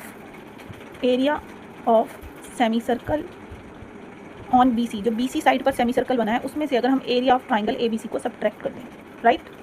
अब ध्यान से देखना, सेमी सर्कल ऑन BC, फिर से सेमी सर्कल का एरिया हाफ पाई आर, पर अब रेडियस के लिए ये लेंथ भी तो पता हो, ये कैसा ट्राइंगल है, राइट। तो क्या मैं राइट ट्राइंगल में साइड नहीं निकाल सकती? तो मैंने कहा इन राइट ट्राइंगल ABC या BAC, हमें तो पता है कि h² = p² + b² होता है। हाइपोटेन्यूज क्या है? BC, तो BC का स्क्वायर किसके इक्वल होगा? परपेंडिकुलर यानी AB² + AC², राइट। तो BC² = 3² + 4², 9 + 16, तो BC आ जाएगा मेरे पास BC² आ जाएगा √ ऑफ BC² = 25, तो BC is √ of 25 which is 5, तो यानी ये मेरे पास कितनी निकल के आ गई? 5। तो अब ये मेरे पास आ गई है 5 सेंटीमीटर। अब अगर ये पूरी 5 है तो इसका रेडियस कितना हो जाएगा? 5/2, राइट। एरिया ऑफ ट्राइंगल क्या होता है? राइट ट्राइंगल है तो half into base into height, तो मैंने कहा 1/2 पाई 5/2 का square minus half into base है 4 और हाइट क्या है? 3, 2 2 4, तो ये हो जाएगा 1/2 पाई 5/2 स्क्वायर माइनस 2 3 6। ये मेरे पास क्या है? फर्स्ट और सेकंड, एरिया फर्स्ट और सेकंड। अब putting the value of area first and second in equation 1, तो ध्यान से देखेंगे, मैंने कहा है putting the value of first plus second area from second equation in first. तो फर्स्ट इक्वेशन क्या थी? फर्स्ट इक्वेशन थी हमारे पास शेडेड एरिया m + n, जो कि किसके इक्वल था? 1/2 पाई 3/2 का स्क्वायर प्लस 1/2 पाई 2 का square minus first plus second minus area first plus second. पर अब मुझे फर्स्ट प्लस सेकंड की वैल्यू ये पता है, फर्स्ट प्लस सेकंड की वैल्यू ये मैं यहाँ पुट कर रही हूँ। तो मैंने कहा 1/2 पाई 3/2 का स्क्वायर प्लस 1/2 पाई 2 का square minus first plus second कितना है? हाफ पाई 5/2 का स्क्वायर माइनस 6। अब इस ब्रैकेट के बाहर नेगेटिव है तो जब ब्रैकेट ओपन होगा तो साइन बदल जाएंगे, तो मैंने कहा हम इसे ऐसे लिख सकते हैं, ब्रैकेट ओपन होगा तो माइनस के 1/2 पाई 5/2 का स्क्वायर माइनस हो जाएगा 6। अब क्योंकि हमें सॉल्विंग करनी है और पाई के बारे में कुछ रिलेशन नहीं दी तो हम पाई को 22/7 लिखेंगे, पर पहले मैंने फर्स्ट 3 टर्म्स में देखा कि 1/2 और पाई ये तो कॉमन ही आ रहा है, 1/2 पाई को कॉमन ले लिया। अब इसका स्क्वायर 3 3 ज़ा 9, 2 2 ज़ा 4, 2 2 ज़ा 4, अच्छा ये नेगेटिव है तो इसे माइनस लिख लिया, 5/2 का स्क्वायर 5 5 ज़ा 25, 2 2 ज़ा 4 और प्लस के 6 एज इट इज। अब एलसीएम ले लेते हैं। अच्छा पाई की वैल्यू भी पुट कर देते हैं 22/7, राइट। 4 एलसीएम आ जाएगा 9 + 4 4 ज़ा 16 - 25 + 6 विच इज़ 2 11 ज़ा 11/7 यहाँ हो जाएगा। This is 25 - 25/4 + 6। अब एक बात बताओ 25 - 25 ये तो क्या होता है 0/4 और 0 इंटू एनीथिंग इज 0, तो यानी हमारे पास m + n यानी शेडेड एरिया हमारे पास कितना आ जाएगा, तो शेडेड एरिया हमारे पास आया है 6 सेंटीमीटर स्क्वायर। कितना आया है 6, जो कि 6 था क्या, एक ट्राइंगल का एरिया था। दिमाग में ये याद रखना है, ऐसे केसेस में जो ये वाला एरिया होता है ये एरिया ऑफ ट्राइंगल के ही इक्वल आता है। ये हमने क्वेश्चन उसमें भी किया है प्रूफ, किसमें, ये हमने क्वेश्चन किया हुआ है लेकिन हमने विदाउट वैल्यूज़ किया है एंड ऑफ चैप्टर एक्सरसाइज में। ध्यान से देखेंगे, मैं अभी दिखाती हूँ आपको। ये क्वेश्चन हमने एंड ऑफ चैप्टर एक्सरसाइज में किया था इस चैप्टर की, जहाँ पर हमें ये प्रूव करना था कि a + b यानी ये जो शेडेड एरिया है ये एरिया c यानी ट्राइंगल के एरिया के इक्वल है। ये हमने प्रॉपर्टी पहले ही पढ़ ली थी कि area of shaded area a + b इनका सम किसके इक्वल आएगा, शेडेड एरिया c के यानी ट्राइंगल के एरिया के। तो वो हमें ऑलरेडी पता था पर हमें सॉल्व भी करना था। तो वेरी वेरी इंपॉर्टेंट क्वेश्चन, क्योंकि ज़रूरी नहीं है आपको सिर्फ सॉल्विंग आई प्रूफ्स आए, आपको विद वैल्यूज़ भी आ सकता है solution, right. Now the next question is this is a square in which 1 2 3 4 5 6 7 8 9 circles are drawn. अब उसके बाद यहाँ पर जो पोर्शन शेडेड है उसका एरिया पूछा है। अब आप मुझे बताएं, मैंने यहाँ ड्रॉ कर दिया है, ध्यान से देखेंगे क्या दिया है, एक स्क्वायर, और उस स्क्वायर में सर्कल्स जो है वो कितने रेडियस के दिए हैं 7 सेंटीमीटर। अब आप मुझे एक बात बताओ, अगर इसमें हर एक सर्कल का रेडियस 7 है तो डायमीटर कितना होगा, twice of radius which is 14। ध्यान से देखना मैं क्या कर रही हूँ, मैंने कहा 14 ही इसका डायमीटर है, सब सेम है सर्कल्स, 14 ही इसका है 14 ही इसका है। तो अगर ये एक स्क्वायर है, लेट इट बी ABCD, तो इसकी साइड कितनी होगी 14 + 14 + 14 यानी कितनी हो गई 14 + 14 + 14, तो ये कितनी हो गई 52 सेंटीमीटर। यानी इस स्क्वायर की साइड कितनी हो गई 42 सेंटीमीटर। 14 3 ज़ा 42, तो कितनी हो जाएगी 42 सेंटीमीटर। अब मेरे पास एक स्क्वायर है और इसमें कितने सर्कल्स हैं 9। सिंपल है, शेडेड एरिया कैसे निकलेगा, अगर मैं इस पूरे स्क्वायर के एरिया में से ये सर्कल्स के एरिया को सब्ट्रैक्ट कर दूँ तो ये बीच का पोर्शन का ही रिमेनिंग एरिया ही तो बचेगा। तो मैंने कहा सिंपल है कि एरिया ऑफ शेडेड रीजन किसके इक्वल होगा, अगर मैं एरिया ऑफ स्क्वायर ABCD में से माइनस कर दूँ 9 सर्कल्स का एरिया, तो इसको मैं ऐसे भी तो लिख सकती हूँ 9 इंटू एरिया ऑफ 1 सर्कल, कि जो 1 सर्कल का एरिया आएगा उसको 9 से मल्टीप्लाई कर दो तो 9 सर्कल्स का एरिया आ जाएगा। अब एरिया ऑफ स्क्वायर क्या होता है साइड स्क्वायर, और 9 इंटू एरिया ऑफ 1 सर्कल, किसी भी एक सर्कल का एरिया πr²। अब वैल्यू पुट करते हैं, ये कितना हो जाएगा 42 का स्क्वायर माइनस 9 इंटू पाई 22/7, और रेडियस कितना था, रेडियस ऑलरेडी हर सर्कल का कितना दिया था 7, 7 इंटू 7, 7 से 7 कैंसिल हो जाएगा, ये हो जाएगा 42 का square minus 9 into 22 into 7 which is equals to 42 का स्क्वायर 1764 माइनस 9 इंटू 22 इंटू 7, ये होता है हमारे पास 1386। अब इसमें से इसे सब्ट्रैक्ट करेंगे तो ये आ जाएगा 378 सेंटीमीटर स्क्वायर। तो शेडेड एरिया कितना आ जाएगा हमारे पास 378 सेंटीमीटर स्क्वायर। तो दोनों ही क्वेश्चंस बहुत अच्छे थे। शेडेड एरिया का क्वेश्चन आप एक्सपेक्ट कर सकते ही हैं कि आना ही आना है, आइदर आपके पास एरिया आ जाए या कुछ डिफिकल्ट फिगर्स आपको मिले और उसमें आपको पेरीमीटर फाइंड करने के लिए आ जाए। Now next question, this is also very very important question. Find the area of the minor segment of a circle radius 14 centimetre when its central angle is 60 degree. Also find the area of the corresponding major segment. तो मैंने आपको बताया था कि जो हमारे पास cord होती है, कॉर्ड और आर्क, माइनर आर्क यानी स्मॉलर वाली आर्क के बीच का एरिया होता है, उसे हम सेगमेंट बोलते हैं। इस एरिया को हम क्या बोलते हैं सेगमेंट। और मैंने आपको कहा था सेगमेंट के लिए कोई सेपरेट फॉर्मूला नहीं है, क्यों, क्योंकि इसलिए नहीं है क्योंकि हमारे पास ये एक सेक्टर है, राइट, OAB एक सेक्टर है। अब मैं अगर इस सेक्टर में से ट्राइंगल के एरिया को हटा दूँ, ट्राइंगल के एरिया को माइनस कर दूँ इस ट्राइंगल के एरिया को, तो सेगमेंट का एरिया बच जाएगा या नहीं बच जाएगा। तो बेसिकली एरिया ऑफ सेक्टर में से एरिया ऑफ ट्राइंगल को सब्ट्रैक्ट करना है। लेकिन ध्यान से देखेंगे, पहले एक बात बताएं कि ये भी 14 है, ये भी 14 है। तो मैंने कहा मुझे ट्राइंगल का एरिया तो निकालना है, और अगर एक एंगल 60 है और ये दोनों रेडियस हैं तो मुझे ये समझ भी आ गया कि ये कैसा ट्राइंगल होगा, इक्विलेटरल क्यों होगा, वो मैं आपको प्रूव कर रही हूँ। इन ट्राइंगल OAB, अगर आप OAB ट्राइंगल को देखें तो OAOB के इक्वल है, क्योंकि दोनों ही 14 है, रेडियस है। तो अगर हमारे पास साइड्स इक्वल होती हैं तो उसके ऑपोजिट एंगल्स भी इक्वल होते हैं। तो this implies angle OAB is equals to angle OBA is equals to x। क्यों, क्योंकि अगर since angles opposite to equal sides are also equal. अब अगर ये इक्वल है तो ध्यान से देखेंगे in triangle OAB using angle sum property, तो तीनों एंगल्स यानी 60 + x + x, तीनों एंगल का सम कितना होगा 180 degree. Why, angle sum property of a triangle, angle sum property of a triangle. Now 60 degree + x is 2x, 2x is equals to 180 minus 60, so 2x is equals to 120, x is equals to 120/2 which is 60 degree. अब x 60 degree आ गया, यानी तीनों angle, since all the angles are of 60 degree, therefore तीनों angle equal हैं और 60 हैं, तो therefore triangle OAB is an equilateral triangle. तो ये तो कंफर्म हो गया कि ये कैसा ट्राइंगल है, इक्विलेटरल। इक्विलेटरल है तो ये 14, तो कॉर्ड की लेंथ भी कितनी होगी 14। पर अब इक्विलेटरल ट्राइंगल है तो एरिया ऑफ इक्विलेटरल ट्राइंगल तो बहुत ईजी होता है। Area of equilateral triangle O A B का फॉर्मूला क्या हो जाएगा, √3/4 साइड स्क्वायर। किसी भी इक्विलेटरल ट्रायंगल का हमने इंट्रोडक्शन में फॉर्मूला रिवाइज किया था, √3/4 साइड स्क्वायर। साइड कितनी है हमारे पास 14, तो ये हमारे पास हो गया area of equilateral triangle, right. अब लेकिन हमें तो सेक्टर का एरिया भी चाहिए, तो मैंने कहा एरिया ऑफ सेक्टर OAPB, ध्यान से देखेंगे इस पूरे सेक्टर का एरिया, इस पूरे का दिस, तो area of sector OAPB, right, θ/360 into pi are square, यही होता है एरिया ऑफ सेक्टर का formula. Theta is 60/360 into pi which is 22/7, और रेडियस कितना है हमारे पास 14 ना, 6 6 36, 7 2 14, राइट। ये हो जाएगा हमारे पास 2 3 6, सो इट इज़ 14 इंटू 22/3। अब हमें लेकिन ना तो सेक्टर चाहिए था ना ट्राइंगल, हमें तो सेगमेंट चाहिए, तो हमने कहा एरिया ऑफ माइनर सेगमेंट, ये जो स्मॉलर सेगमेंट बन रही है इस माइनर सेगमेंट का एरिया किसके इक्वल होगा, तो हमने कहा एरिया ऑफ माइनर सेगमेंट का कोई अपना फॉर्मूला तो होता नहीं है, तो हमने कहा ये सेगमेंट है, इसका नेम कैसे देंगे, APBA। इस सेगमेंट का नेम कैसे आएगा, स्टार्ट भी ए से करना है एंड भी ए पे ही करना है, APBA। तो हमने कहा माइनर सेगमेंट APBA का होगा इस sector, area of sector OAPB minus area of triangle OAB, right.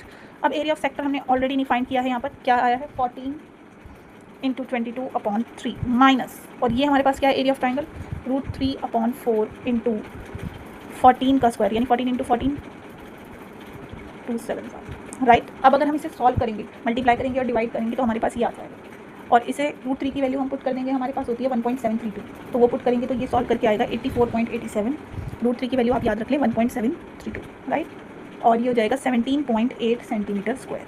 ये क्या आया मेरे पास area of minor segment APB, right. अब ध्यान से देखना, मैं इसी फिगर को अब सेगमेंट वाला पार्ट शो करने के बाद मैं यहाँ बना रही हूँ।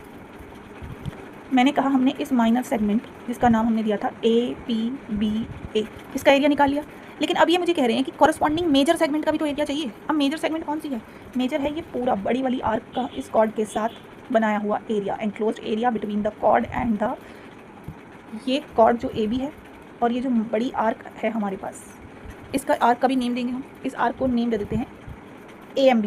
तो AMB आर्क और इस कॉर्ड के बीच का एरिया, अब ये मेजर सेगमेंट हो गया, तो इस मेजर सेगमेंट का एरिया कैसे निकलेगा, तो ध्यान से देखो पूरे सर्कल के एरिया में से अगर मैं इसे हटा दूँ, सेगमेंट के एरिया को रिमूव कर दूँ, तो यही तो बच जाएगा, पूरे सर्कल के एरिया में से इसे रिमूव कर दूँ, तो मैंने कहा area of major segment AMBA का एरिया क्या होगा, area of circle minus area of minor segment, minus area of minor segment. Area of circle क्या होता है, एरिया ऑफ सर्कल होता है pi are square, minus minor segment का area वो तो ऑलरेडी है 17.8, राइट, पाई इज 22/7, और रेडियस हमारे पास ऑलरेडी कितना था 14, तो 14 इंटू 14 7 2 14, तो ये हमारे पास आ जाएगा 616 minus 17.8 which is 598.2 centimetre square. Decimal के बाद आप 2 प्लेसेस तक भी दे सकते हैं, clear. Very very important question है। हमने सिंपल क्या किया, पहले हमने इसे ट्राइंगल को इक्विलेटरल प्रूफ किया, इक्विलेटरल इसलिए प्रूफ किया ताकि हम इसका फॉर्मूला लगा सकें, इस ट्राइंगल का एरिया निकाल सकें, √3/4 साइड स्क्वायर, क्योंकि ये 90 एंगल नहीं है, half into base into height नहीं लग सकता, ये राइट एंगल नहीं है। फिर हमने सेक्टर का एरिया निकाला, फिर हमने सेक्टर के एरिया में से ट्राइंगल के एरिया को रिमूव कर दिया ताकि क्या मिल जाए, माइनर सेगमेंट, और माइनर सेगमेंट आते ही मेजर के लिए तो हमेशा क्या करना होता है, सर्कल के एरिया में से हम सिर्फ माइनर सेगमेंट के एरिया को सब्ट्रैक्ट कर देते हैं।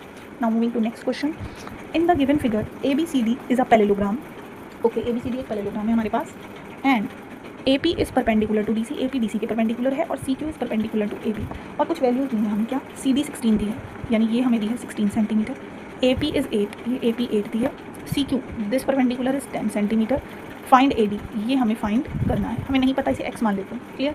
अब पहले तो हमें ये पता होना चाहिए कि पैरेललोग्राम का एरिया होता क्या है, तो ध्यान से देखेंगे एरिया ऑफ पैरेललोग्राम भी हमने पढ़ा हुआ है, ये होता है base into height, area of parallelogram क्या होता है, बेस इंटू हाइट, राइट। अब ध्यान से देखेंगे, we know area of a parallelogram होता क्या है, बेस इंटू हाइट, तो बेस इंटू हाइट लेते कैसे, तो ध्यान से देखना, मैंने कहा कि एरिया ऑफ पैरेललोग्राम ABCD की बात करें तो क्योंकि बेस इंटू हाइट होता है तो इसमें हाइट है AP, और ये हाइट किस बेस पे बन रही है, CD, तो जो हाइट होती है वो जिस बेस के ऊपर परपेंडिकुलर बना है आपको वही बेस लेना होता है, तो AP लूँगी तो इसके साथ CD लेना पड़ेगा। ऑल्सो ज़रूरी थोड़ी है कि मैं एरिया ऐसे ही निकालूंगी, मैं एरिया ऑफ पैरेललोग्राम ABCD ऐसे भी तो निकाल सकती हूँ कि अगर मैं ये वाली हाइट लूँ CQ, तो उसके साथ मैं परपेंडिकुलर, इस CQ परपेंडिकुलर के साथ बेस, किस बेस पे बनी है ये AD, तो ये लेना पड़ेगा। अब अगर ध्यान से देखें, फर्स्ट और सेकंड से निकाला हमने दोनों से ABCD का एरिया, तो मैंने कहा from equation first and second है तो ये दोनों पैरेललोग्राम ABCD के एरिया है, तो यही एरिया दोनों का आएगा, तो यही इंक्लोज एरिया, तो आना तो सेम चाहिए, चाहे मैं इस फॉर्मूले से निकालूँ चाहे इस फॉर्मूले से, तो यानी AP इंटू CD और CQ इंटू AD। वैसे भी जब दोनों इक्वेशंस की लेफ्ट इक्वल हैं तो राइट्स को भी क्या होना होगा, इक्वल। अब AP की वैल्यू पुट करेंगे 8, सी डी कितना दिया है 16, सी क्यू दिया है 10 और ए डी को हमने माना था x, तो 8 इंटू 16/10, तो ये आ जाएगा 128/10 विच इज़ 12.8। तो हमारे पास ए डी कितना आ गया 12.8 सेंटीमीटर। सिंपल था, बस एरिया ऑफ पैरेललोग्राम का यूज़ करना था, base into height. Clear. Next also very important, क्योंकि हम इसको डायरेक्ट यूज़ करते हैं। मैंने आपको एक थ्योरम बताई थी स्टार्टिंग में इस इंट्रोडक्शन में कि that median of a triangle divides it into 2 triangles of equal area. मैंने कहा था मीडियन वो लाइन होती है जो मिड पॉइंट को इससे ज्वाइन कर देती है ऑपोजिट वर्टेक्स से, और मीडियन जो है वो किसी भी ट्राइंगल को 2 इक्वल ट्राइंगल्स के एरिया में डिवाइड करता है। पर अगर हमें ये प्रूव करना है तो हम कैसे करेंगे? आ सकता है प्रूफ, लास्ट ईयर ये सब प्रूफ थे तो ये आ सकते हैं। ऐसा नहीं है कि आपको इसको डायरेक्ट ही यूज़ करने के लिए आएगा। अब प्रूफ करने के लिए आ जाएंगे तो क्या करेंगे? तो मैंने एक फिगर बनाई है जिसमें मैंने ABC एक ट्राइंगल लिया है और AP मीडियन लिया है इसमें। BC का ये मैंने जो P है ये मिड पॉइंट बनाया है। तो मैंने कहा given ABC a triangle ABC, given a triangle ABC इन विच, मैंने बता दिया है कि इन विच AP is the median. AP हमारी क्या है? मीडियन है। इन विच AP is the median, right. और टू प्रूफ क्या करना है? टू प्रूफ मुझे करना है कि मीडियन ने जो 2 ट्राइंगल बनाए हैं APB APC, इनके एरियाज इक्वल होंगे। तो ट्राइंगल ABP और ट्राइंगल ACP, इनके एरियाज इक्वल प्रूफ करने हैं। तो इसमें मुझे बस एक स्टेप एक्स्ट्रा करना क्या पड़ेगा कि मैंने खुद से एक परपेंडिकुलर बनाया है। तो कंस्ट्रक्शन में हम क्या लिखेंगे? Draw AM perpendicular to BC। बस अब ये कंप्लीट हो गया। ध्यान से देखेंगे, मैंने ये परपेंडिकुलर बनाया है किस पे? BC पे। अब मैंने कहा अगर मुझे एरिया ऑफ ट्राइंगल ABP चाहिए, ABP, तो एरिया क्या होता है? Half into base into height. अब इस ट्राइंगल में बेस क्या है? BP और हाइट क्या है? AM। बेस है BP और हाइट है AM। यहाँ तक कोई प्रॉब्लम? अब मैंने क्या किया, इसी BP की जगह पर ध्यान से देखना, मैंने लिख दिया CP। अब आप कहेंगे मैंने BP की जगह पर CP क्यों लिख दिया? तो मैंने अभी आपको बताया कि मीडियन वो पॉइंट होता है, मीडियन में ये P वो पॉइंट होता है जो मिड पॉइंट होता है। मिड पॉइंट का मतलब BP और क्या है? CP equal.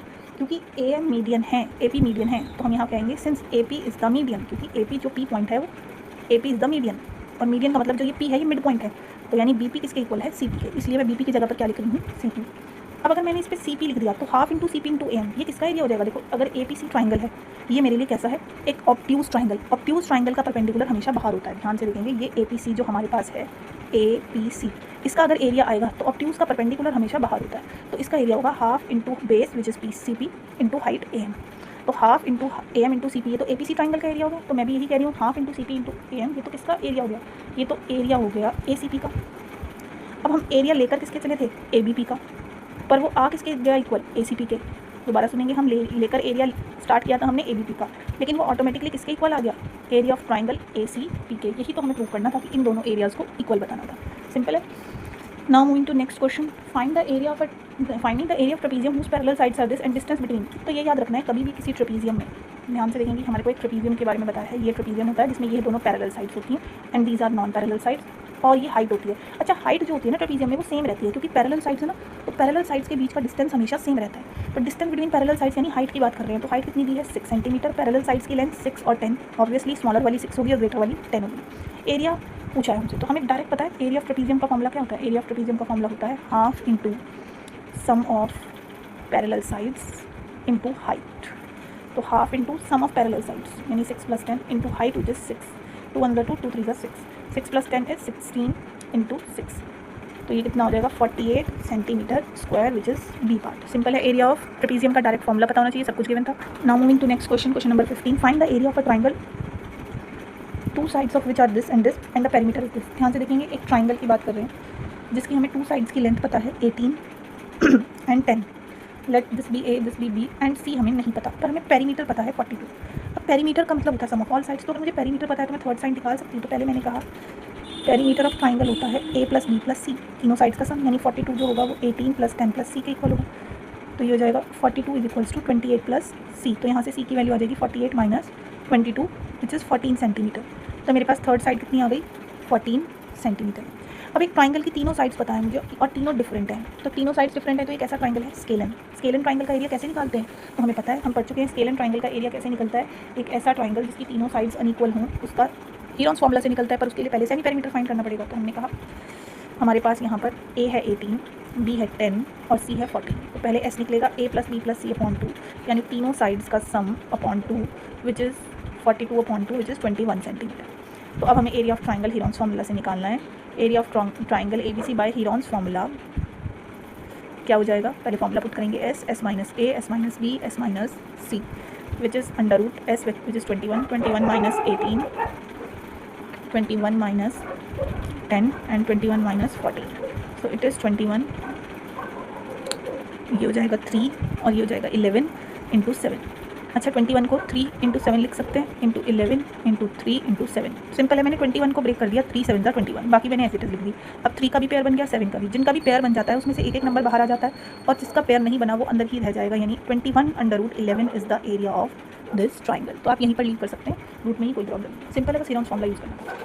Now next is the sides of a triangle are in the ratio. अब मैंने आपको कितनी बार समझाया, लाइफ में कभी भी रेशो में दी हूँ तो let the sides of the triangle be. कभी भी रेशो में कोई चीज़ दी है तो let the sides of triangle be 13x, 14x and 15x. Now perimeter भी दिया है ट्राइंगल का 84. तो अगर मुझे पेरीमीटर ऑफ ट्राइंगल गिवन है 84 सेंटीमीटर, तो पेरीमीटर का मतलब तीनों साइड्स का सम, यानी 13x plus 14x plus 15x is equals to, ये 15x इज इक्वल्स टू 84. तो ये कितना हो जाएगा हमारे पास, 5 और 4 9 10 11 12. 42x is equals to 84, right. तो x आ जाएगा 84/42 विच इज़ 22. तो x 2 आया है, साइड 2 नहीं आई. साइड्स तो हमने क्या मानी थी, साइड्स तो हमारे पास थी 13x which is 13 into 2 which is 26 centimetre. 14x 14 into 2 28 centimetre. 15x which is 15 into 2 which is 30 centimetre. अब अगेन तीनों साइड्स डिफरेंट हैं तो इन्हें a, b और c मान लिया.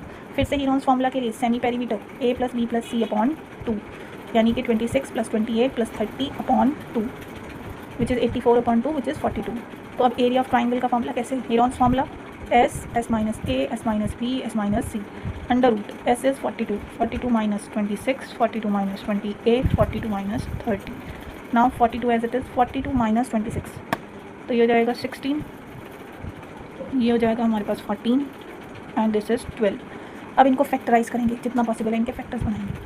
42 को हम क्या लिख सकते हैं, 7 6 42. मैं 6 के भी और ब्रेक करके 2 इंटू 3 लिख सकती हूँ, पर मैं भी क्यों नहीं लिख रही हूँ वो आप अभी देखेंगे.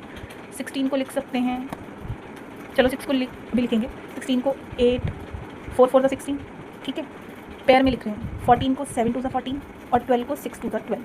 अब ध्यान से देखना पेयर, 7 का पेयर, 4 का पेयर, 6 का पेयर और 2 का पेयर, सबके पेयर बन गए. तो पेयर्स में से एक एक नंबर बाहर आ जाएगा, 7 इंटू 6 इंटू 4 इंटू 2.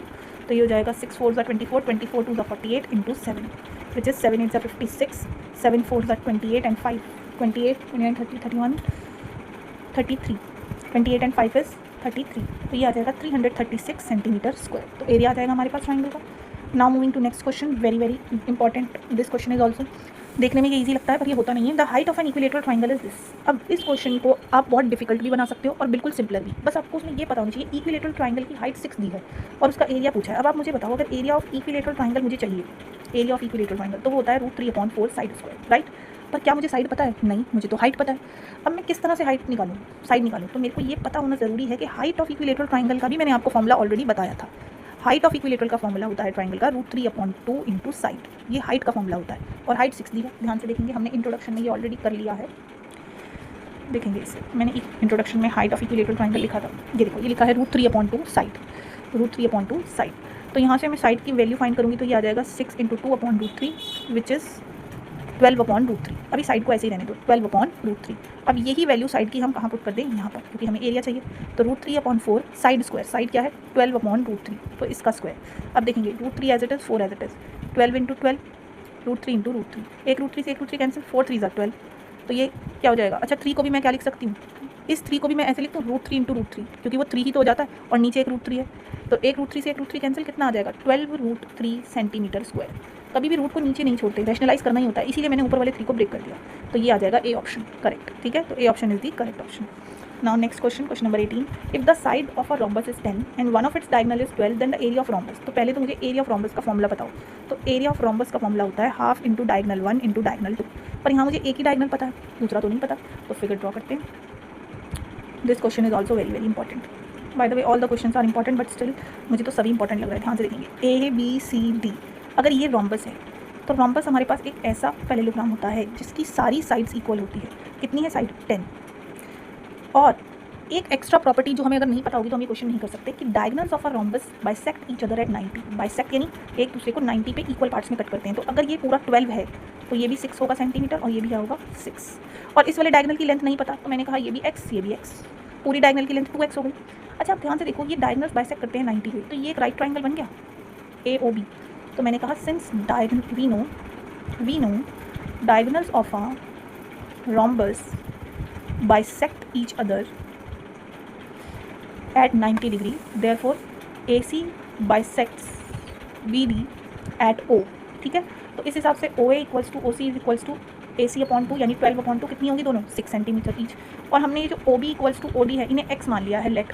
ठीक है, अब इस हिसाब से इन राइट ट्राइंगल AOB, तो राइट ट्राइंगल में h square is equals to p square plus b square होता है और 90 के ऑपोजिट वाली हाइपोटेन्यूज है, तो यानी AB is the hypotenuse, this is the perpendicular, this is the base, so it is x, OB is the perpendicular and OA is the base. AB कितना है 10, OB है x एंड दिस इज 6, तो ये हो जाएगा 100 is equals to x square plus 36, तो x square is equals to 100 minus 36 which is 64, तो x square 64 है तो x है under root of 64 which is 8।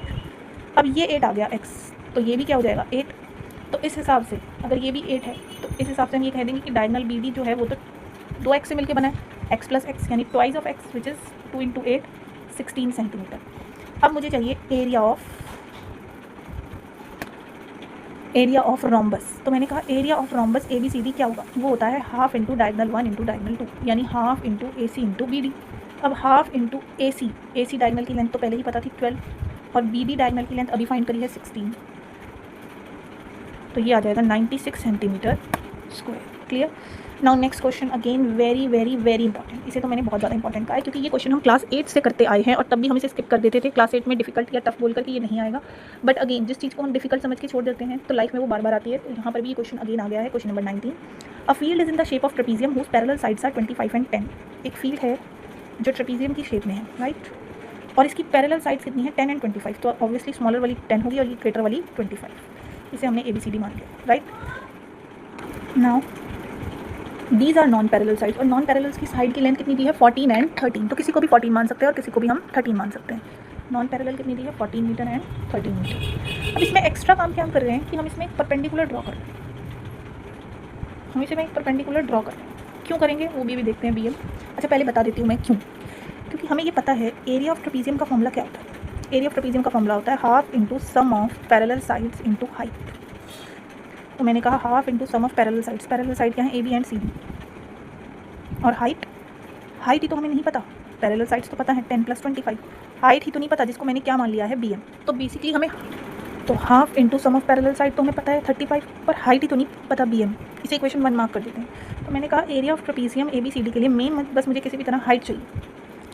अब हाइट के लिए एक्स्ट्रा मेहनत है, तो मैंने कहा कि एक तो मैंने इसमें परपेंडिकुलर ड्रॉ करा और मैंने ना इसमें AD के पैरेलल एक लाइन बनाई है BH, AD के ही पैरेलल एक लाइन बनाई है BH, ताकि ये एक पैरेललोग्राम बन जाए ABHD, क्योंकि ये तो ऑलरेडी पैरेलल है और ये भी पैरेललोग्राम बन जाए, तो ऑपोजिट्स अगर both pair of opposite side parallel है तो पैरेललोग्राम हो गया। अच्छा अगर ये पैरेललोग्राम हो गया तो मुझे बताओ पैरेललोग्राम की ऑपोजिट साइड्स इक्वल होती हैं, तो अगर ये 10 है तो ये भी कितनी हो जाएगी 10, ये 14 है तो ये भी कितनी हो जाएगी 14, क्योंकि ऑपोजिट तो इक्वल होती हैं, this is equals to this and this is equals to this.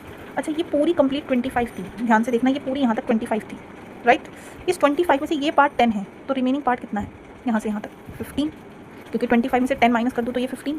अब आप मुझे बताओ क्या ये एक ऐसा ट्राइंगल नहीं हो गया BHC, आप इसे ध्यान से देखो BHC ट्राइंगल को, तो इसकी तीनों साइड्स पता है 13, 14 और 15, क्या मैं इस ट्राइंगल का एरिया निकाल सकती हूँ? बिल्कुल, तो मैंने इसे अलग से यहाँ ड्रॉ कर लिया है BHC को, BHC जिसकी साइड्स हैं 14, 13 और 15, तो मैंने इन्हें A, B और C मानकर मैंने कहा मैं तो इसे हीरोन्स फॉर्मूला से फाइंड कर सकती हूँ इसका एरिया को। अब क्यों फाइंड कर रहे हैं वो भी पता चलेगा, 14 plus 13 plus 15 upon 2 which is कितना आ जाएगा 14 प्लस 15 प्लस, तो ये आ जाएगा 42 अपॉन 2 विच इज़ 21, राइट। तो मेरे पास ये 21 आ गया, तो मैं area of triangle BHC find कर रही हूँ विच इज़ हीरोन्स फॉर्मूला से S minus A, S minus B और S माइनस C, तो under root of 21, 21 minus 14, 21 minus 13, 21 minus 15, तो ये आ जाएगा 21, ये हो जाएगा 7 और 8, कितना आ जाएगा 8, और ये 21 माइनस 15 है 6। अच्छा 21 के फैक्टर कर दिए हैं मैंने, 3 7 का 21, 7 को एज इट इज लिख दिया, 8 के फैक्टर 2 इंटू 2 इंटू 2, 6 के फैक्टर 2 इंटू 3। अब मैंने सबके फैक्टर कर लिए ताकि मैं पेयर बना लूँ, ये 17, 7 का पेयर हो गया, 2 का पेयर, अगेन 2 का पेयर एंड 3 का पेयर, तो पेयर्स में से एक एक नंबर आ जाएगा, तो ये आ जाएगा 7 3 21, 2 2 4 विच इज़ 84 सेंटीमीटर स्क्वायर। ये किसका एरिया है? ये एरिया ऑफ ट्राइंगल BHC है। लेकिन एक बात बताओ, क्या BHC में परपेंडिकुलर नहीं बना था BM? क्या मैं इसी ट्राइंगल का एरिया BHC का BM परपेंडिकुलर जब मुझे पता था तो half into base into height से भी तो निकाल सकती थी। Also area of triangle BHC के लिए क्या मैं इसे half into base into height से नहीं निकाल सकती थी, which is half into base क्या है CH इंटू हाइट क्या है BM। अब CH बेस तो पता है मुझे 15 और हाइट नहीं पता BM, लेकिन एरिया इधर से निकालें या इधर से निकालें, हीरोन्स फॉर्मूला से या फिर half into base into height से होना तो सेम चाहिए, तो मैंने कहा मुझे तो इसकी वैल्यू पता है 84, तो यहाँ से बी एम कितना आ जाएगा 84 इंटू 2/15, 3 5 ज़ा 15, 3 2 ज़ा 6, 3 8 ज़ा 24, तो बी एम आ जाएगा 2 8 ज़ा 16, 2 2 ज़ा 4 और 5, 56/5। ये मेरे पास बी एम आ गया। अब मेरे पास बी एम आ गया तो मुझे क्यों इतनी मेहनत करनी थी, सिर्फ इसी के लिए करनी थी। अब इसकी वैल्यू पता है तो क्या मैं एरिया ऑफ ट्रेपीजियम निकाल सकती हूँ? बिल्कुल। From first area of trapezium क्या था, half into 35 into B M, right, यानी half into 35 into B M की वैल्यू 56/5, 5 7 ज़ा 35, 2 2 ज़ा 4, 2 8 ज़ा 16, विच इज़ 7 इंटू 28, तो 7 इंटू 28 196, तो 196 सेंटीमीटर स्क्वायर। तो एरिया ऑफ ट्रेपीजियम हमारे पास क्या आ जाएगा 196 centimetre square. Very very important question, ये आने ही वाला है, आप पहले ही लिख लें, ये कंफर्म है कि ये क्वेश्चन हमेशा आता है, बस आपके पास वैल्यूज डिफरेंट आ सकती है। If a wire is bent, this is also different and important question. Basically मैंने इसमें सभी इंपॉर्टेंट क्वेश्चन लिए हैं जो आपकी टेक्स्ट बुक के क्वेश्चन और एंड ऑफ चैप्टर एक्सरसाइज से डिफरेंट है कम्प्लीटली, क्योंकि वो बहुत बेसिक हैं। हालांकि इस चैप्टर की end of chapter exercise very very important है, क्योंकि वो एक्सरसाइज के बेसिक क्वेश्चन से अलग है। If a wire is bent into the shape of a square, एक वायर है जिसे बेंड करके यानी मोल्ड करके घुमा फिरा के स्क्वायर की शेप दे दी, और ऐसे स्क्वायर की शेप दे दी जिसका एरिया कितना है 81 centimetre square. When the same wire, और इसी वायर को फिर बेंड कर दिया किस शेप में, semi circle. Find the area of semi circle, तो मुझे इसका एरिया फाइंड करना है। अच्छा, मुझे एरिया ऑफ सेमी सर्कल के लिए पहले पता होना चाहिए कि एरिया ऑफ सेमी सर्कल होता क्या है। तो एरिया ऑफ सेमी सर्कल होता है सर्कल का आधा एरिया, यानी पाई आर स्क्वायर सर्कल का एरिया होता है, तो 1/2 पाई आर स्क्वायर, यानी मुझे रेडियस चाहिए। अब एक बात याद रखना, जब भी हम किसी चीज़ को बेंड करते हैं या मोल्ड करते हैं तो क्वांटिटी तो सेम है ना, यानी जितना इसका पेरीमीटर था, जितनी इसकी लेंथ थी, उस लेंथ को कट तो नहीं किया। तो कभी भी बेंड करके हम कोई भी शेप बनाएं तो उन शेप्स का पेरीमीटर यानी उनकी लेंथ तो क्या रहेगी, सेम। सो हेयर बस ये याद रखना है कि पेरीमीटर ऑफ जो हमारे पास है स्क्वायर, वो किसके इक्वल होगा, पेरीमीटर ऑफ सेमी सर्कल के। ये चीज़ कंफर्म है कि जितनी बाउंड्री की लेंथ, जितनी लेंथ इसमें यूज हुई उसी को मोल्ड करके इस शेप में कन्वर्ट करा है, तो कुछ ऐड नहीं हुआ, कुछ सब्ट्रैक्ट नहीं हुआ, तो लेंथ सेम रहेगी, यानी perimeter of square is equal to perimeter of circle. और पेरीमीटर ऑफ स्क्वायर क्या होता है 4 इंटू साइड, और पेरीमीटर ऑफ सर्कल होता है 2 पाई आर। 2 पाई आर तो सर्कल का होता है, सेमी सर्कल का पाई आर, सॉरी पूरे सर्कल का पेरीमीटर होता है यानी सर्कमफ्रेंस 2 पाई आर, पर हाफ सर्कल का कितना हो जाएगा, आधा, यानी पाई आर। अच्छा अब देखो, ना तो मुझे साइड पता है ना मुझे रेडियस। क्या मुझे साइड पता है? तो हाँ मुझे पता है, क्योंकि एरिया ऑफ स्क्वायर मुझे गिवन है 81, जो होता है साइड इंटू साइड यानी साइड स्क्वायर। तो यहाँ से साइड कितनी आ जाएगी, under root of 81 which is 9 centimetre. तो मेरे पास साइड कितनी आ गई 9 सेंटीमीटर, तो 4 इंटू 9। तो यहाँ से मेरे पास पाई आर की वैल्यू कितनी आ गई 4 इंटू 9, या मैं रेडियस की वैल्यू 4 9 ज़ा 36/पाई, मैंने रेडियस ये लिख दिया 4 9 ज़ा 36/पाई। अब बात करते हैं, मुझे तो एरिया फाइंड करना था ना सेमी सर्कल का। तो एरिया ऑफ सेमी सर्कल का फॉर्मूला अभी हमने डिस्कस किया था 1/2 पाई आर स्क्वायर, तो 1/2 पाई, और अब आर स्क्वायर की वैल्यू क्या लिख देंगे 36/पाई, 36/पाई, पाई से पाई कैंसिल, 2 1 ज़ा 2, 2 8 ज़ा 16, सो इट इज़ 18 इंटू 36/पाई। ये हमारे पास क्या आ जाएगा, एरिया ऑफ सेमी सर्कल।